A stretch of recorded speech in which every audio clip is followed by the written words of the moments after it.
these days we are being wired, aren't we? This way. You see, I'm an old-fashioned guy. I don't have any cell phone. Kiana Whitfield, please come to the front desk. Kiana Whitfield, Can you hear me circulation now? desk. Can you hear me now? Yeah. Is this loud enough?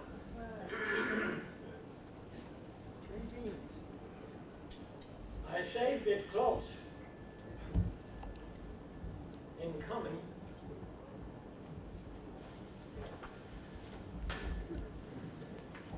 I'm going to read 16 pages.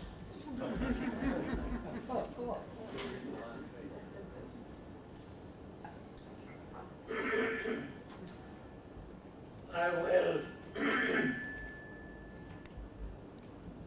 present my story in vignettes. A vignette is a shaft of light thrown on a person or an event or surroundings, and in that way bring to life some of the things in the context we want to talk about. I am rigorously brief so that we have as much time as possible for discussion. And when 15 minutes are up, you let me know. So that you get used to my twang, a story from Cologne. It's the end of the war. Second war, I mean, not first. And here the Americans were occupying the city. It was largely empty, except for some old women and old men and some kids. Can you still hear me? Yes. Okay. But they did notice that all of the men and all of the boys had on their jackets or their overcoats a big number 1, like a soccer goalie, a big one. So they thought it was some secret organization that was trying to cause trouble behind the American lines. And so they put the CID at that time, now the CIC, to find out. And by golly, a week later or so, they came back with a report. Before the Americans entered the city of Cologne, the rumor had been circulated on the German side that every second man would be shot. The other way. Is it clear? Your gain is very high. Go down. I don't know how to do it. No. Just move over to your right. It's not working. That's good. I'm so glad I don't believe in the progress of technology. Go a little lower than that if you can. Should I I speak don't know more what low? controls you're on. You're fine. You're fine. Try that. Okay. Well, I'll try again. They all had big number 1s on their backs, and so the report came back that every second man would be shot. So they all put a number 1 on there. You can see that I'm not a serious man.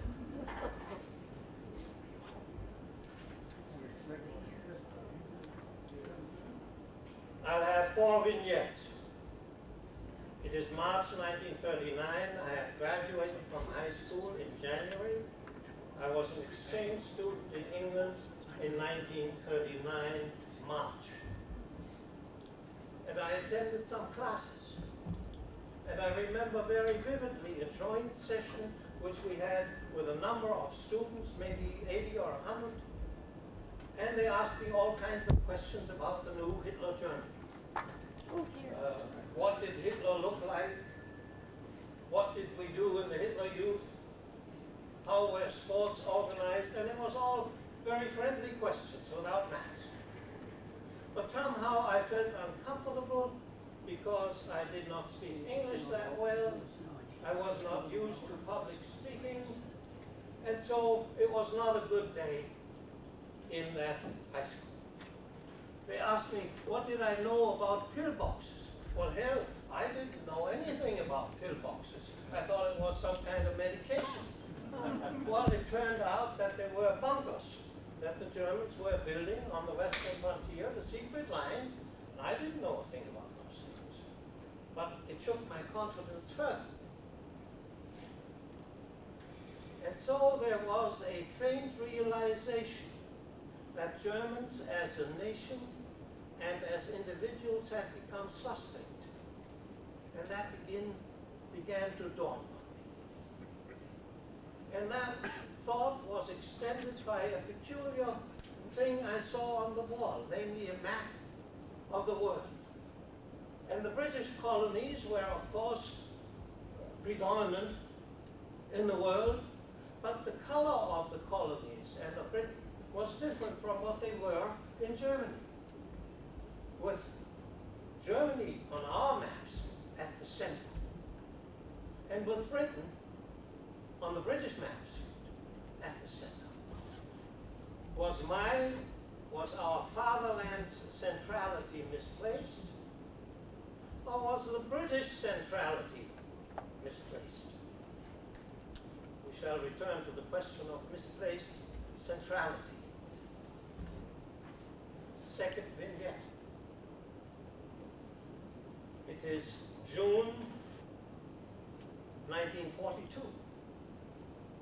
I'd been drafted in 1939, joined the army in 39. I'd been trained for the campaign in North Africa, and we were ready for the big battle for Tobruk, the fortress, a desolate place on the Mediterranean in the western desert of Egypt, in the eastern desert of Libya. And the story went around that then, 1941, General Rommel, visiting a forward position where German and Italian troops were beleaguering all but impregnable Tobruk, he had asked, "How is it going, men?" The soldiers spoke up, "Not good, General. We do not have enough water." "I do have enough." "Or guns, or ammunition, or transport. You see," said Rommel, pointing to those ominous hill positions behind the barbed wire. "You see over there, all that the British have. Get it." It was probably just a story.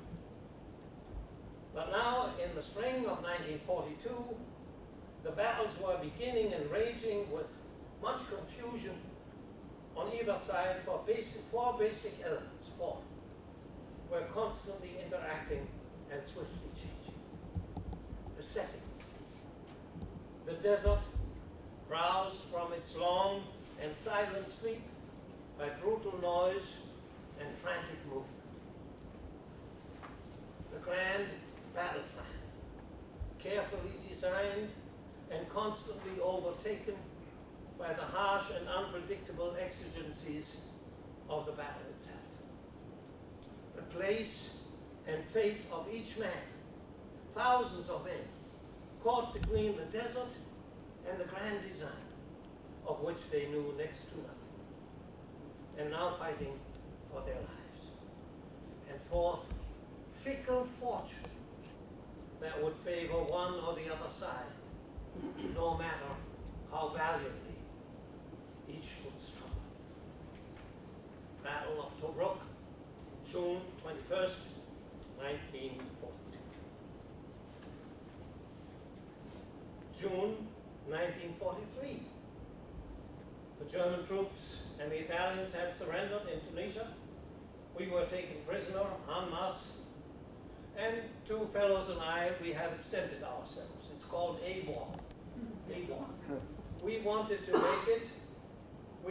make it to Spanish Morocco, 800 miles to the west, because we knew that once we were on Spanish property, we would probably be returned to the fatherland. And it's the duty of every POW to escape and to get back to his own village.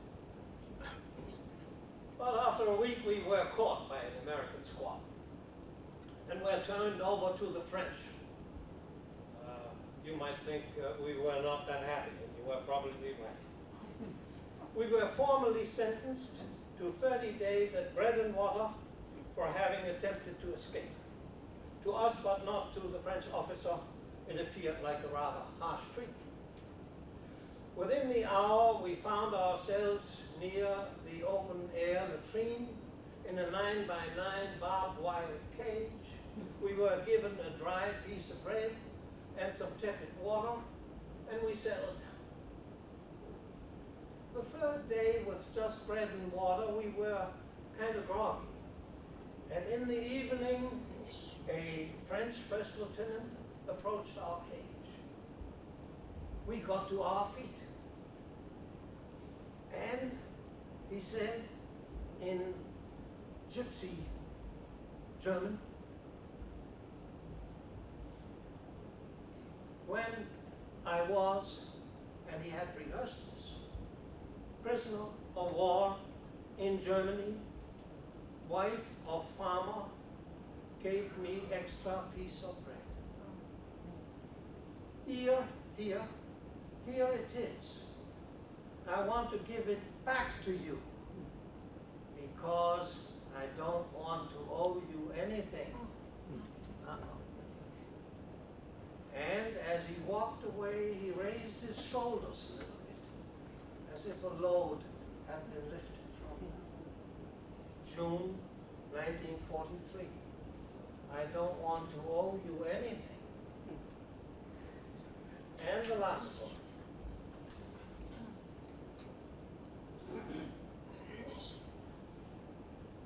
It is May 1945.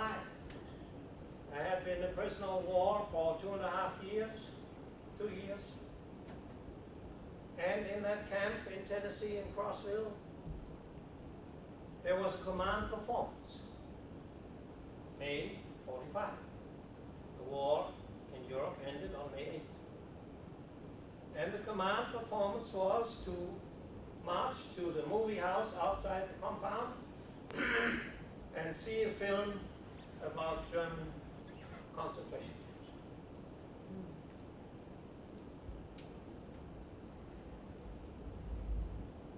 A documentary was shown.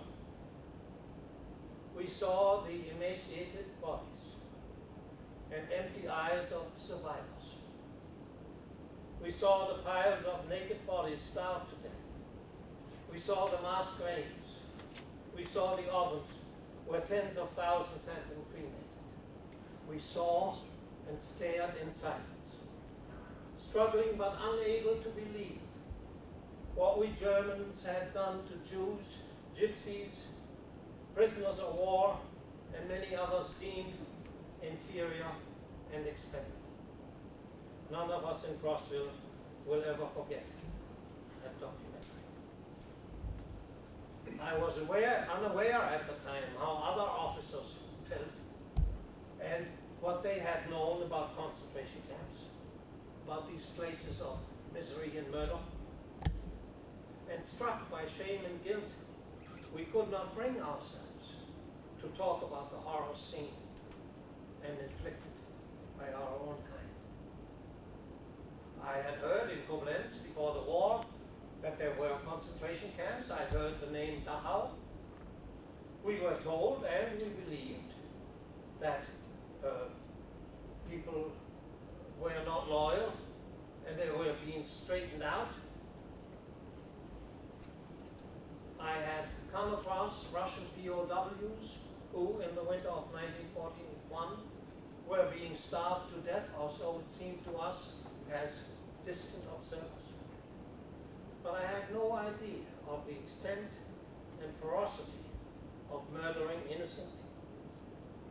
And I have never totally recovered from the shock sustained in that dark and suddenly uncomfortably hot movie theater in Crossville, where from the flickering shaft of light, such horrible scenes would appear to curse and haunt us. That day, when spring was at its most beautiful around Crossville, it was also the day on which I turned in one profound transformation from being a hero to being a villain. Questions?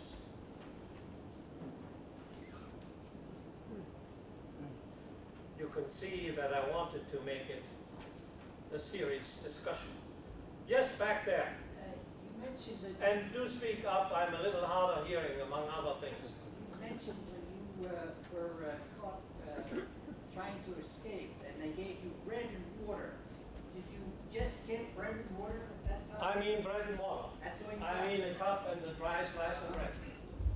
And that wasn't so bad for 3 days. I'm glad we didn't Not stay long, for. just for 3 days. Yes, because then the whole camp was moved and we were excused, luckily. Yes, sir.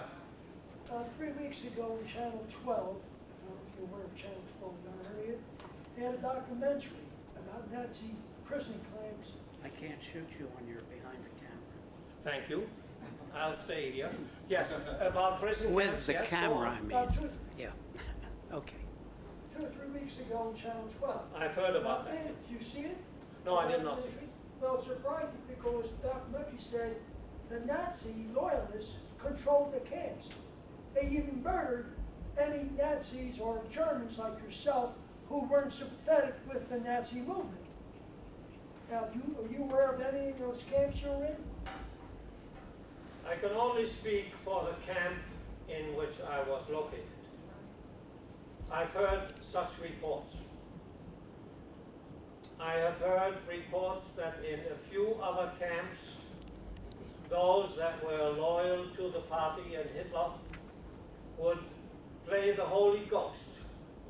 The Holy Ghost would mean that they would come at night and beat someone up and maybe even unconscious, who was not of the same opinion. There were no such incidents in our camp. I believe that it happened. I believe that a few may have been killed, but I'm not aware of it. The discipline in our camp was not of the Nazi kind. The discipline in our camp was among troops who had fought under Rommel, and it was a kind of natural discipline. We were soldiers. In fact, Rommel had requested that no Praetorian guards, he called it, Praetorian guards, that means political soldiers, were sent to Africa. So while this probably happened, without my knowledge, our loyalty in the camp remained intact even after the war was ended. That is, we would salute our superiors, we would show respect. The camaraderie among the North African troops remained intact. Yes, sir. Couple questions. What is your perspective on modern times that for parallels, any parallels between what you went through, what Germany went through, and your familiarity with the United States in recent years? And the second question is... Can we stay with that for a moment? I just want to ask you, what is your opinion? Because that is a heavy question. One at a time, one question. One question at it. Is that all right, sir? I guess so. Yeah. Possible parallels between what I experienced in Hitler Germany and America of 2005. Do I have it right? Or even before. If you want to or before, when you any American time you're familiar with. We came to the United States as a young family in 1953, 2 small girls. We came because even though I had only seen America from behind the barbed wire, it seemed to offer opportunity and seemed to be larger and freer than the narrow Germany, especially after the war, when there was hunger and destruction. I came to America in hopes. I've always had good employment. I've worked for the churches in international relief work for 50 years and have come to know the world. America fulfilled that promise. America is also changing. And it is changing to, I believe, a nation that has so much power that the power might tempt it. And the nation is in danger of overreaching. So I'm speaking, I think, directly to your question, and it troubles me no end. And the war in Iraq, as it does many of you, troubles me because I'd hoped to do without it. So I'm troubled not only by the overextension, but that so often lately, and not just in the present administration, when we go overseas as Americans, and of course I'm an American citizen, very often it is soldiers with boots that are the first to go, instead of diplomats and development workers, to work on long-term change rather than with a massive and even military effort. I'm troubled about the direction the country is taking. I won't say any more. No, I won't say any more. Could I just ask? Does that answer your question, though? Very well. Could I just ask you, what is your opinion of General Rommel? Of Rommel? Now, this is the third question or the second? Okay. Not only as a military person, but what he did afterwards. It is always good to stay away from generals. It is always good to stay away from people who have more power than you have yourself. Think about it. For the same reasons that I've just described on a large canvas. I only saw the man twice from a distance. Usually he was up front with the tanks and so on, and so were some of us. I was a wire stringer. And in the case of the Battle of Tobruk, moved with the early tanks and the infantrymen and the Italians to lay wires. Usually they were interrupted within half an hour at most, and we had to fix them because tanks would drive over them, vehicles. Anyway, he was a very courageous man. He had a sixth sense for danger, and several times his life was spared, even when he was seriously injured in Normandy. He was short and rather stout. He was everything but the Prussian officer that James Mason portrays him in the Desert Fox. He was a Swabian. He spoke with a dialect, and he was rough. He was an infantryman who had excelled himself beyond any possibility in the First War, and had the Pour le Mérite, the highest order, around his neck. He was rough on officers. He was less rough on soldiers. He was very rough on generals, on the general staff, because he himself was a troop, a frontline officer. He was very critical of the clique in Berlin and Rome, and eventually fell out and was implicated in the assassination attempt of July 20th, which is tomorrow, 1940. He was implicated. The latest book by a Britisher describes him in less than flattering terms because of that criticism. And he had a short fuse. And he was less of a team worker and less of a strategist than some of the other German generals or field marshals. He was a frontline soldier. He would design minefields. He was an infanterist, but not at all a likable fellow. Does that paint the picture a little bit? You're the expert on this. Other question, yes, ma'am. A further question about Rommel. Was it Rommel or was was it Speidel that was involved in the plot? Do you know? Yes, I do know, of course. Not personally, but from extensive reading, including this book by this Britisher whose name I forget. Was it David Fraser? Hmm? Was the book David Fraser? That may be a recent book, 2-3 years.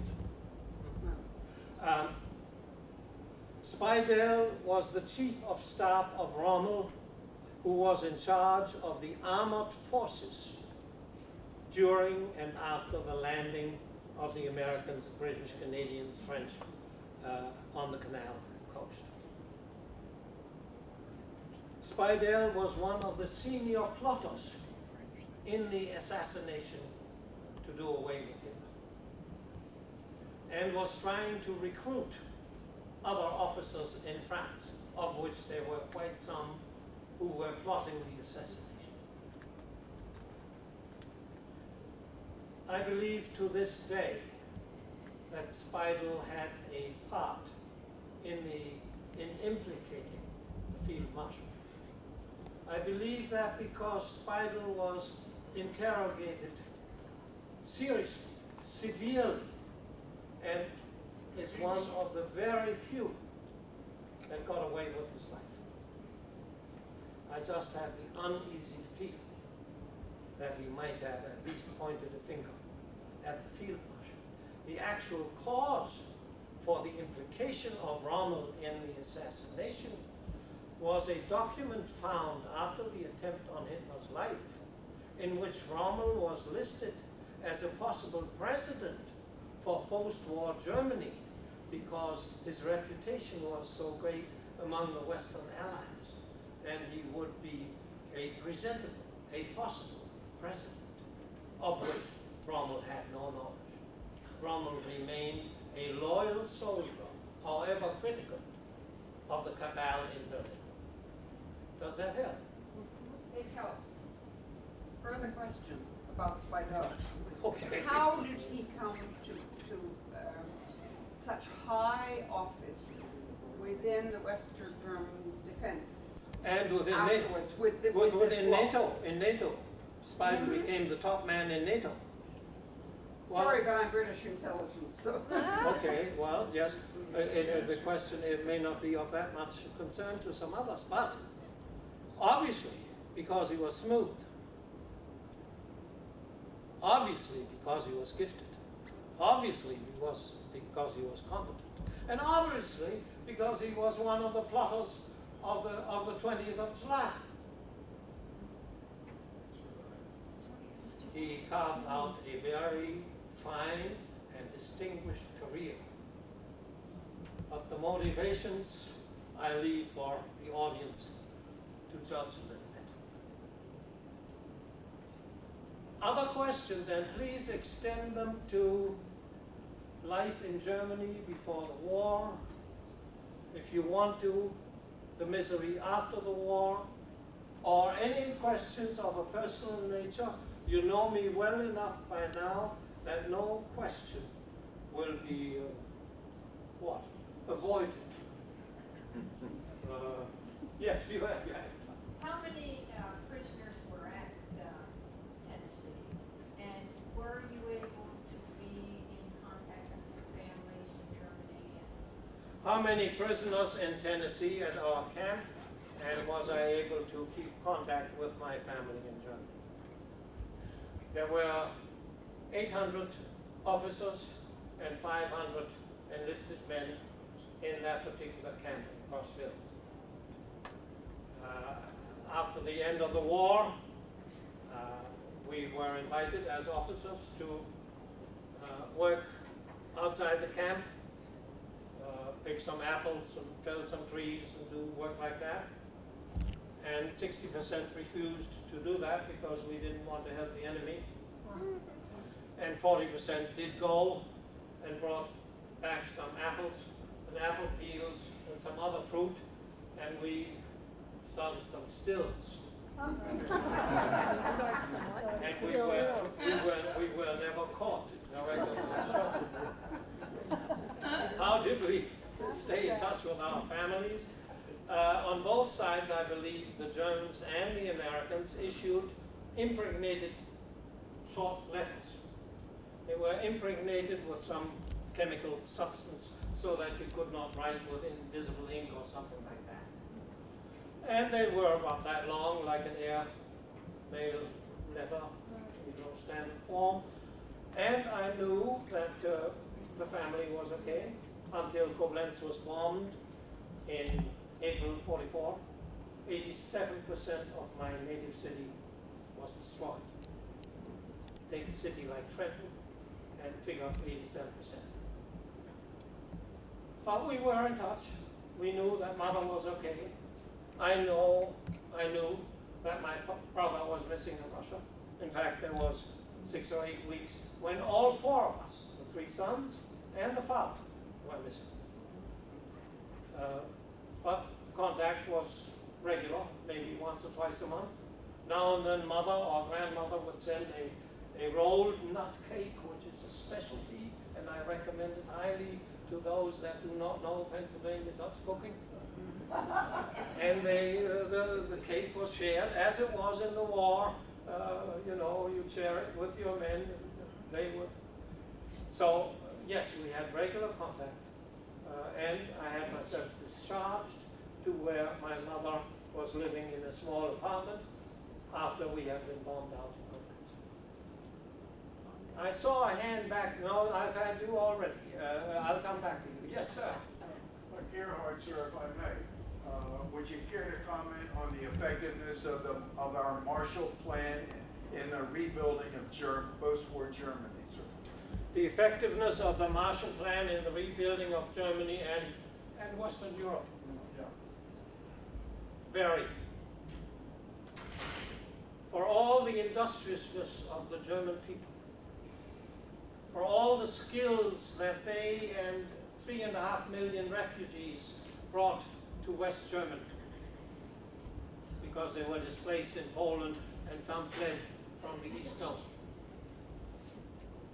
For all of that, and for all the desire to get on their feet again with the cities destroyed and the railroads disrupted and not enough food for 2.5 years. Without the Marshall Plan, the recovery would not have been possible, certainly not as fast as it did from 1948 on. And the key event in that, for all the aid, for all the support, why, was the currency reform in June 1948, when the old mark was devalued, the new mark at 1 to 10 was brought in, and on that day, fresh cherries were on the market in Koblenz, when you couldn't buy anything for 3 years. The only currency for 3 years was silk stockings and silk. Food, no good. I remember when I was a student in Marburg in 46, 47, that I would walk by the American PX, where in the basement they were baking donuts. I didn't know what a donut was, but the smell, I tell you, and it wafted through the through the window. I would go by and sniff, because it was almost like having a meal. Food was scarce. We were hungry for a long time. It's a wonderful thing to have been able to be hungry.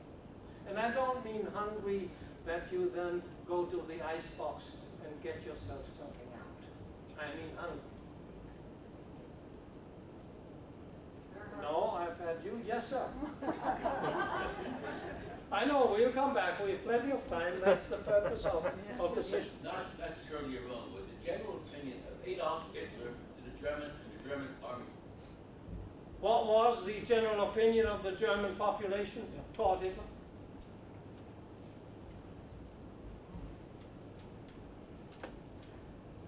Hitler cannot be understood without at least a few sentences about German history. About German history. I'll come a little closer. The father figure the leader figure is much more important in Germany than it is here or in the English-speaking countries. Hitler is unthinkable without the Treaty of Versailles after the First World War, when Germany was defeated but never reconciled itself to the Versailles Treaty and the harsh treatment she had received. Hitler is unthinkable without the mess of the Weimar Republic between 1918 and 1933, with some 25 parties, communists and brown shirts fighting in the streets, and the economy miserable. And here comes the man, by trickery, by good politics, by popularity, who becomes the leader. Incidentally, he became the leader legally. Many assume he grabbed power. It's not true. He was asked to take on the office of the Chancellor. And here, very soon, the unemployed were gone. There was no more anarchy. Everybody was working. They were building. And the people were swelled with pride because of the man. And so there developed a rapport, a support, a unity with the man. And he was a deaf politician. He wasn't even a German, as you know. He hardly became a Bavarian. Huh? For us Rhinelander, he hardly was a German. Huh? I'm a Prussian. At any rate. But here, all of a sudden, national pride, work, no unemployment, all of that was restored. And so the people followed him. Followed him like the mice follow the pied piper. But I will go a step further, even if I strain some of you loyal citizens. The time is 1974. The President of the United States, Mr. Nixon, is speaking. He has a dark suit and a necktie. And he talks like a lawyer to persuade the American people that our troops in Vietnam should run an incursion into Cambodia, because those North Vietnamese were coming through the woods and cutting into South Vietnam, and we must stop it. He spoke like a lawyer. He spoke in English. He was persuasive. But all the time that he spoke, I heard the other guy screaming and gesticulating in the back, because what the two said and what the two meant was exactly the same. And I'm come back to your question. We must make more war so that we can have peace on our terms. It's not a friendly thought. And we often go by appearances. Here's this guy raving and ranting in uniform and all of this shit, pardon me. But there was similar intent. There was similar intent. Does that answer the question? Okay, the second part of Judah. Come again? The Judah. Jewish people, how he treated them so badly. Sure. And that again has deep roots. And you know already where I come from. I am responsible myself. I am guilty, sir, because I didn't do enough in my neighborhood, in the city of Koblenz, to stop the murder and whatever developed. I am responsible. I am guilty in the term of collective guilt, because I believe in corporate responsibility. And if you believe in corporate responsibility, all of us here were also responsible for the war in Vietnam. and we are responsible for a war today. And therefore, for the second war in my time, I am guilty. And I will live it down until my last breath. Is it clear where I come from? Yes, sir. Yeah, we were both in high school at the same time, and in Koblenz there must But have you been. look much younger. No, I'm older than you are. I'm 83. I'm 84. See, he knew it all the time. Yes, please. No, when you were in high school, in Koblenz, there must have been other Jewish students in your school, there must have been Jewish faculty. What happened to them? What did you see? In our particular class, graduating in January 1939, about 28 or so, it was divided into two branches in its school reform: linguistic branch and scientific branch. In the combined class, which had history and German together, and mathematics and French separate, were 3 Jewish kids. One of them I befriended a little bit, was in their home. I think he was a merchant, we would have said at the time. There were 3 Jewish kids.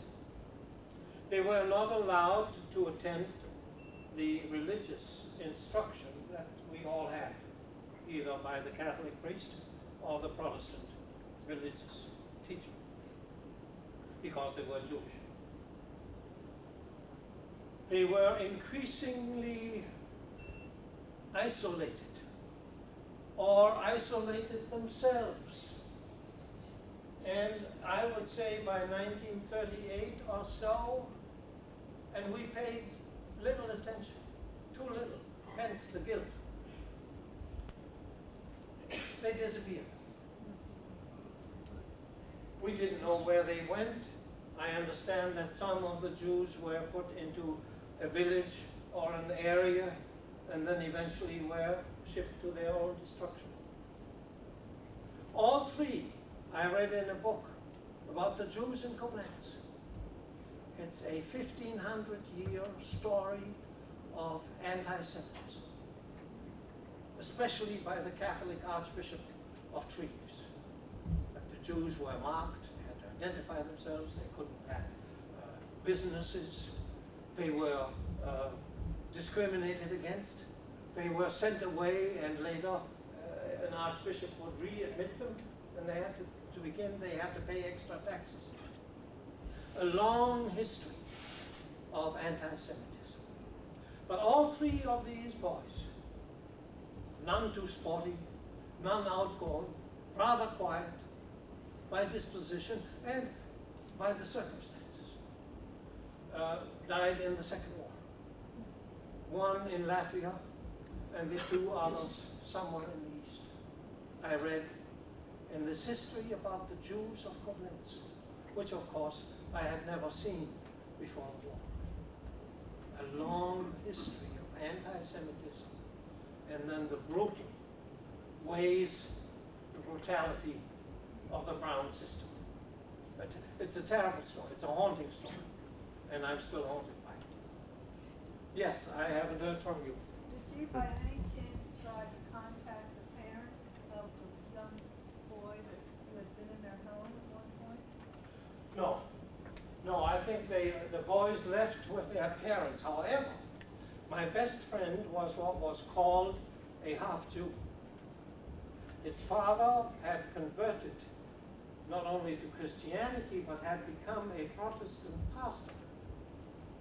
Therefore, he was not officially a Jew. And therefore,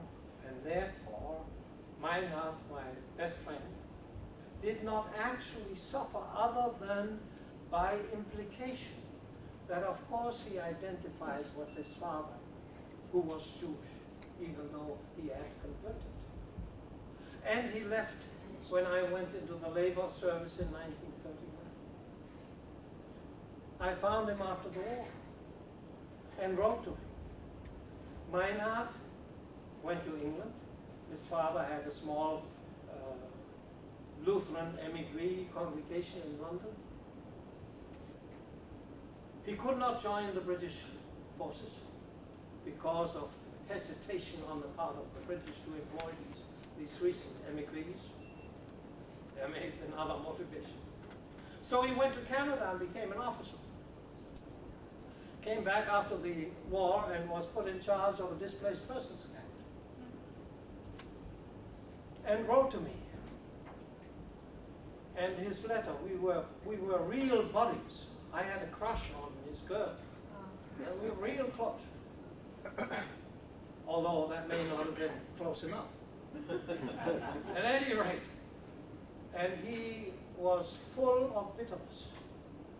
What our people, meaning Christians, had done to his people, meaning Jews, where he was caught in the middle between the two.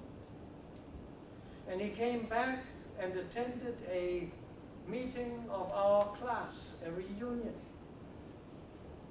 and lambasted the 6 or 7 of my fellow students.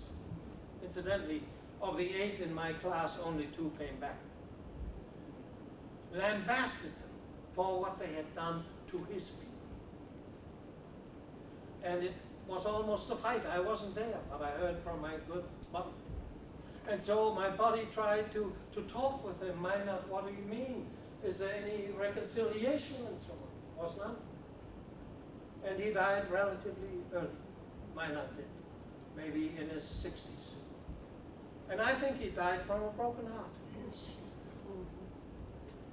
He died from a broken heart. At least I feel that. And we separated because there was nothing more to say.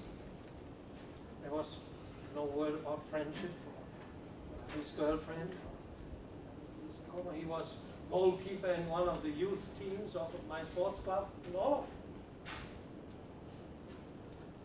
of it. Does it bring the idea home?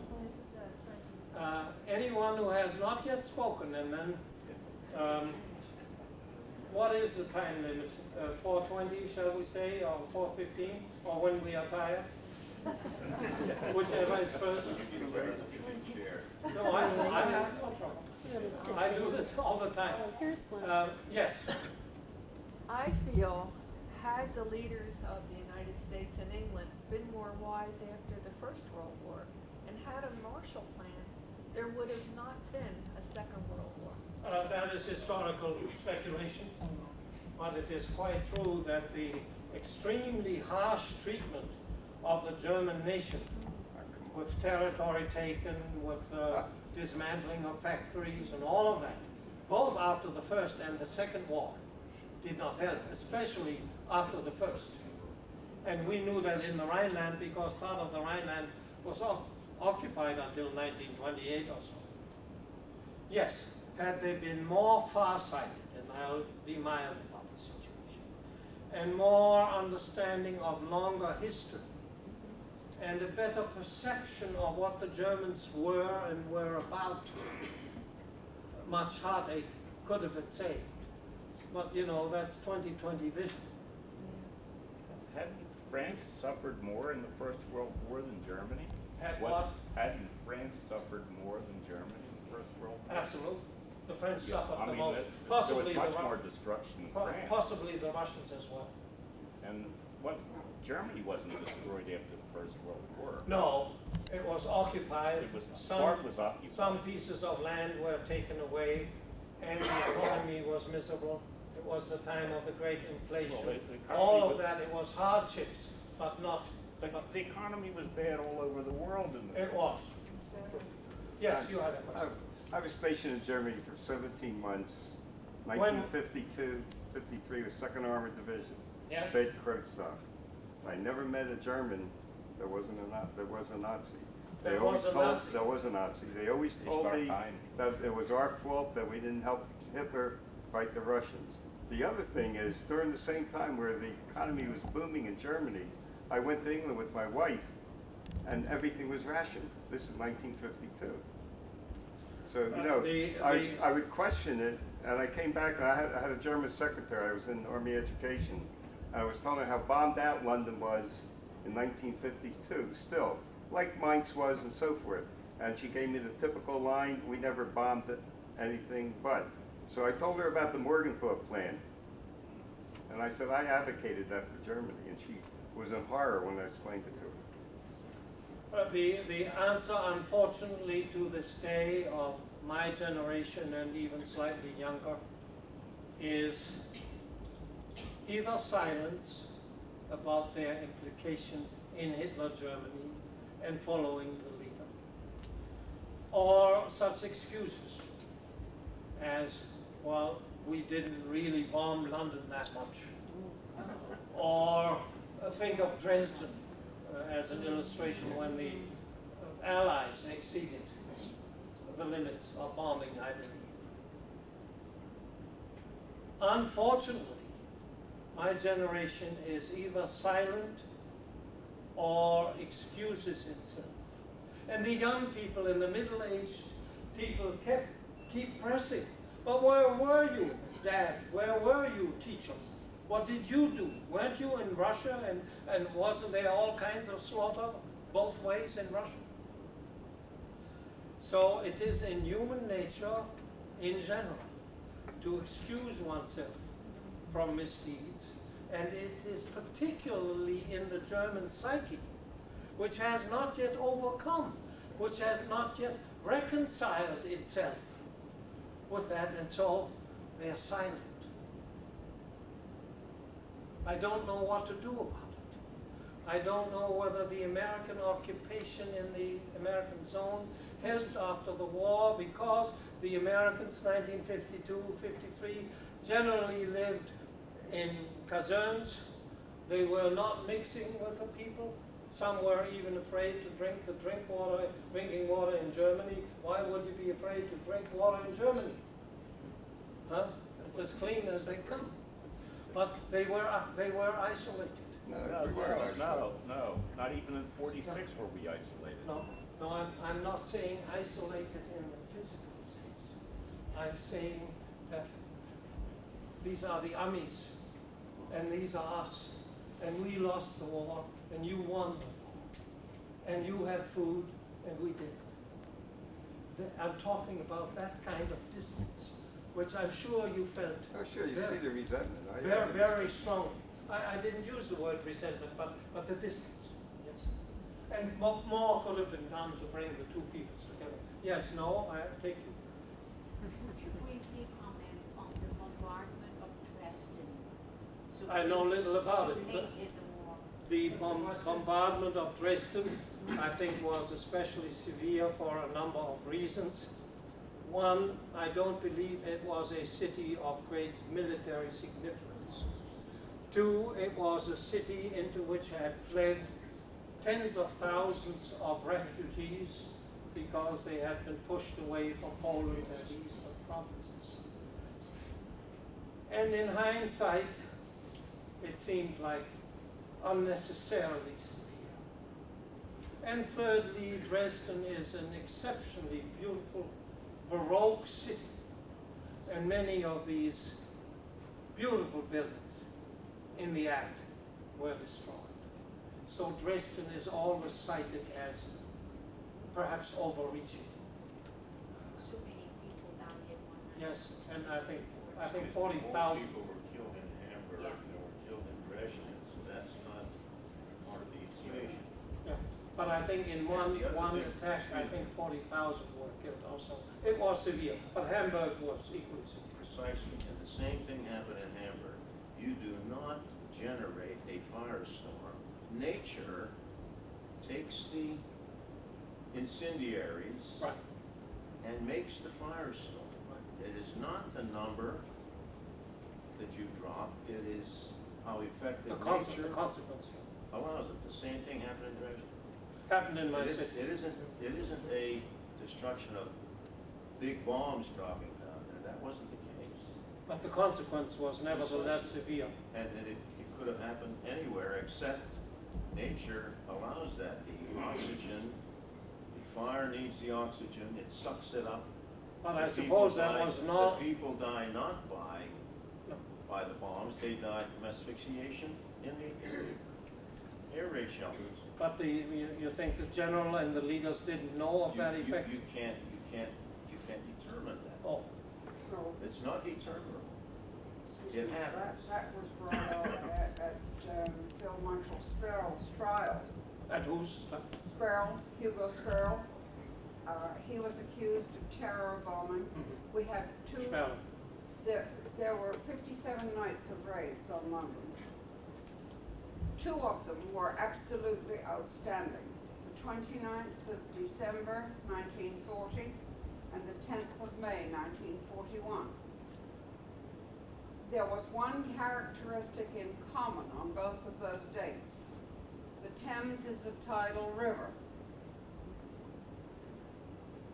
The water from the Thames would have been significant in fighting the fires, but the tide was out. Absolutely. At the time, we had old water mains that were only 3 feet underground, and many of them were broken.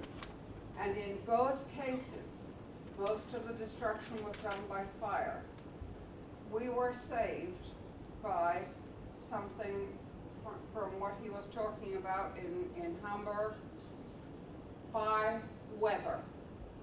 On the 29th of December, it was Hofdenbrenner was the leader. He was they were flying out of Venice in Brittany. And when he left, the city was alight. I have maps that show the destruction. It rained. They couldn't take off for the second. They were supposed to take off with a high explosive strike for the second raid. They couldn't, because the fields turned to mud and they had no hard case runways at that point. They were taking off from grass runways. The rain grounded everything, because you can't take off with a fully loaded bomber on a grass runway. It just, the plane swivels around and buries itself in the mud. You experienced that in North Africa with the rains, with your vehicles. And it was on both occasions the weather that saved us from firestorms. The actual loss of life, even in the worst raid, was less than what London experienced in these recent suicide bombings. Yes, well, it's very important. I thank both of you for putting a different shaft of light on those terrible events. Thank you very much. Yes, what about? I just wonder if you couldn't spend a little bit of time talking about some of the details of life as a POW here in Tennessee, and then maybe talking a little about your book, which you'd like to be able to... Details of life in the POW camp in Tennessee.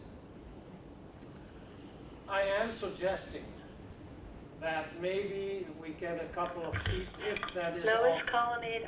Lois, call an 80. Thank you.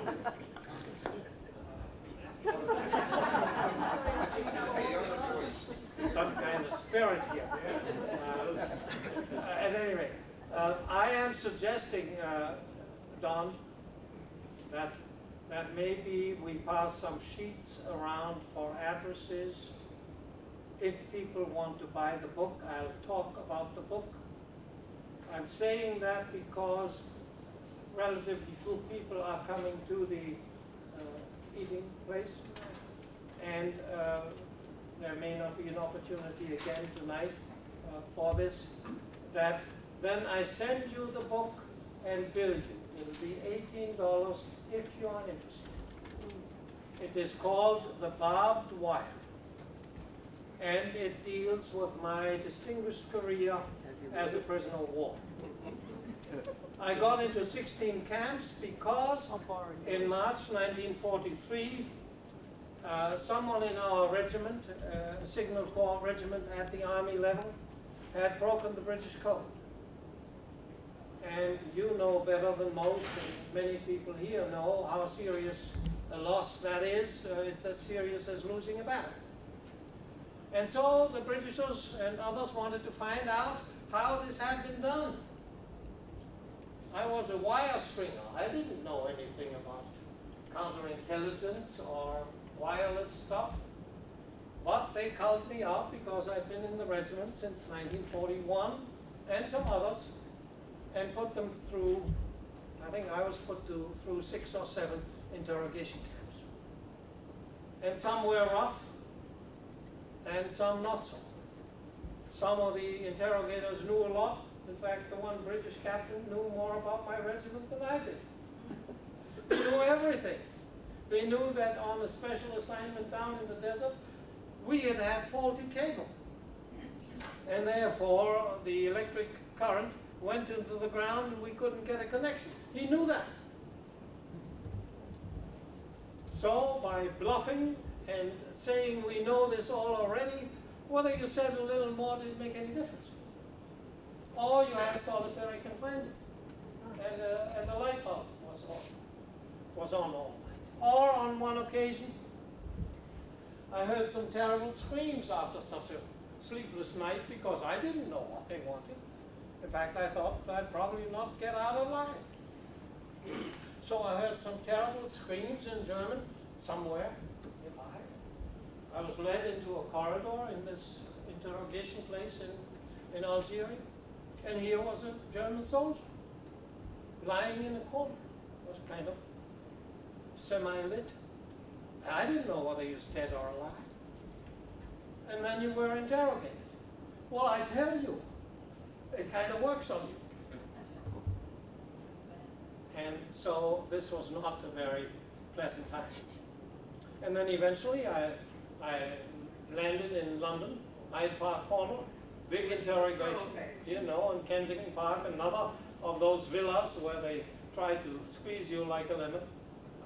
And they didn't know very much about the local situation. But all of the pieces, these little pieces of intelligence would come together at Hyde Park Corner. And it would form a picture of the enemy's, the Germans' intent, capabilities, and all of that. So I had a very distinguished career.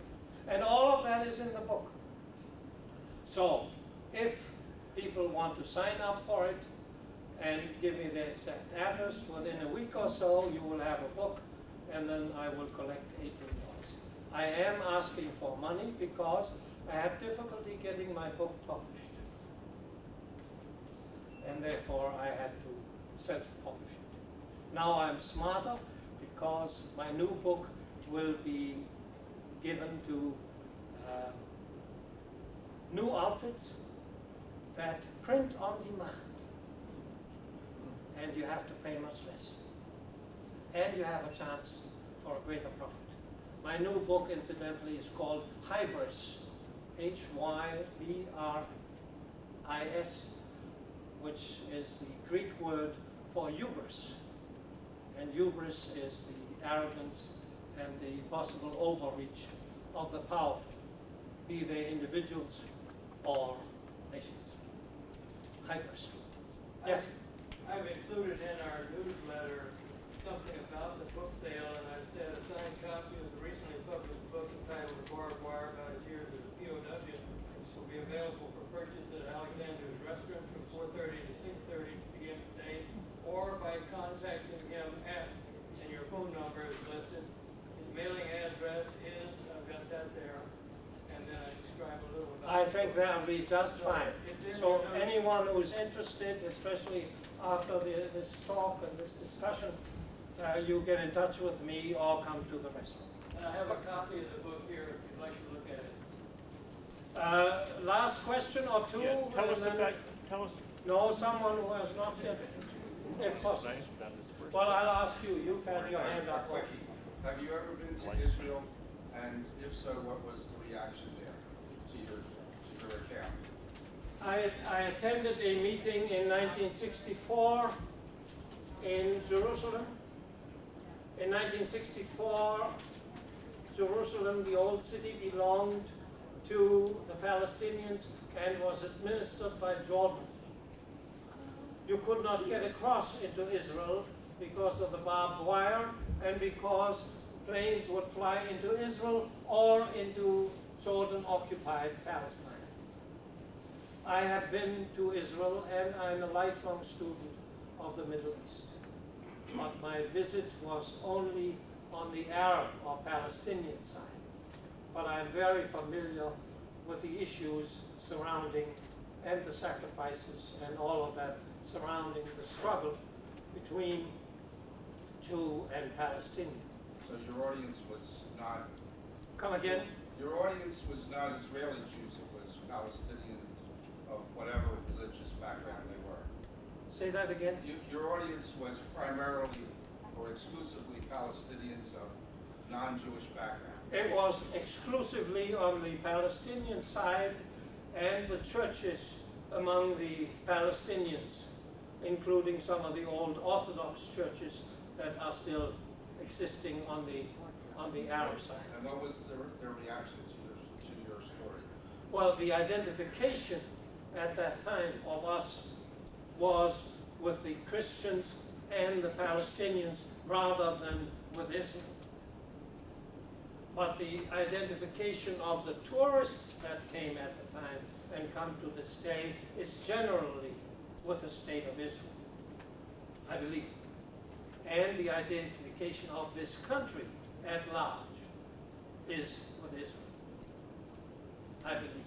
But specifically to your message, what was it? My, To your message, what? He wasn't speaking. Oh, you weren't speaking, oh, okay. I wasn't speaking, I was attending a meeting, incidentally the first meeting that addressed the Palestinian refugee problem, not as a refugee problem, but as a justice problem, justice for the equal rights of the Palestinians to the same place. And that's the problem. I will highlight the problem. The problem is the twice promised land to Jews and Palestinians, and the thrice sacred city. Now, once you understand that, you can see how difficult it is to come to a reconciliation. Follow me? Okay. Yes, back there, but that's the last question, please, because I'm conscious of the time. As a Londoner that lived through Blitz, and as the niece of a Royal Artillery soldier before he was brought, I just want to say that you are the first person that has affected me in any way about the feelings on the other side, and I want to thank you. They don't have that hand microphone. I think you heard We've what had a she lot of said because trouble. I I thought can't it was get a it over very to nice you. compliment. I hope Nobody will others do what I agree want. that at least I've tried to be straight, to be precise, to answer your questions even if they touched very personal feelings and opinions. I thank you all.